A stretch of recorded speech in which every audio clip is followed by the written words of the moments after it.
Maarifa, ubunifu, teknolojia pamoja na ujasiriamali.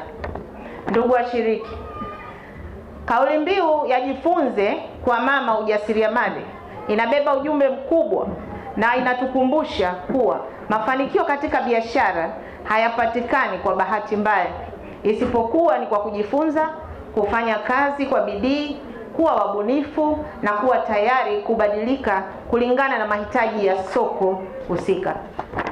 Ninafahamu kuwa katika mafunzo haya mtajifunza namna ya kuanzisha na kusimamisha biashara, kutengeneza bidhaa mbalimbali zenye thamani, kuboresha vifungashio, kutafuta masoko, kutumia teknolojia ya kidijitali katika biashara pamoja na mbinu za kupata mitaji na kusimamia biashara, fedha za biashara.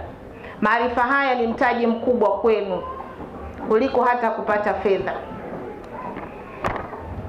Ninawasihi mshiriki mmoja mmoja kuhakikisha kuwa elimu mtakayopata hapa inakwenda kuleta mabadiliko katika maisha yenu na isibaki tu kwenye madaftari, bali ionekane katika biashara zenu. Tuone biashara zenu zinakuwa, zinaanza na zinakuwa, kwa sababu tunayo mipango mingi ya kuwawezesha kuhakikisha kwamba biashara zenu zinakuwa.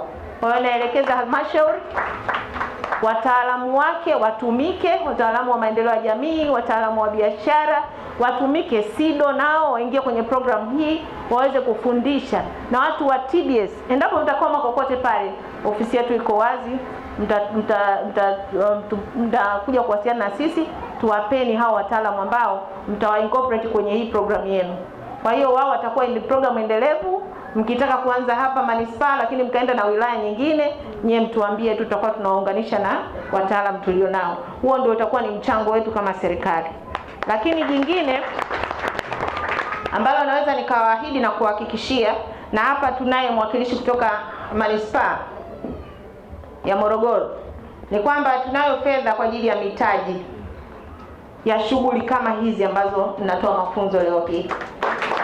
Sasa fedha zile zielekezwe kwa watu hawa ambao wanafanya haya mafunzo.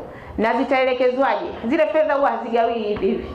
Kuna kanuni zake na miongozo yake. Kwa hiyo mtaelekezwa utaratibu ni nini, mfuate utaratibu, muunde vikundi, mtu wa maendeleo ya jamii ataelekeza utaratibu, basi mtakwenda pale kuandikisha vikundi vyenu, mtavisajili, kama vina qualify mtapata hiyo mikopo. Mikopo tunayo katika kila halmashauri. Kwa hiyo tunaahidi, Mheshimiwa Mwenyekiti, tunaahidi kwamba tutaendelea kuwasapoti, kama nimesema kwamba hizi biashara tunataka ziwe endelevu, haziwezi kuwa endelevu bila mitaji, na ndio maana niko na mwenzangu hapa ambaye anasimamia halmashauri zote. Hii mikopo ya halmashauri zote za mkoa wa Morogoro anayesimamia huyu hapa.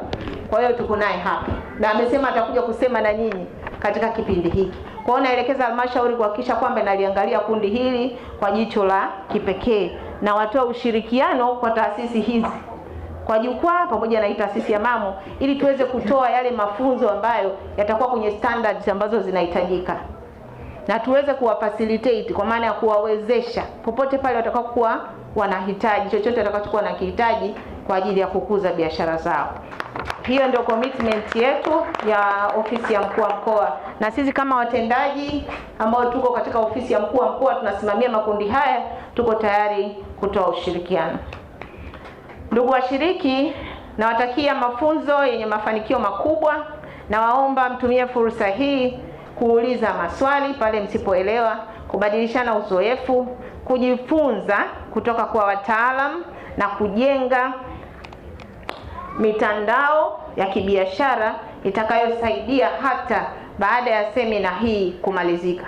Mimi napenda kuahidi tu, Mwenyekiti, kama kuna vikundi vitakavyofanya vizuri, kama kuna vikundi vitafanya vizuri mafunzo haya na kuweza kutengeneza bidhaa ambazo zitaweza kuuzika kwenye soko la Tanzania, kwanza tunaanza la ndani.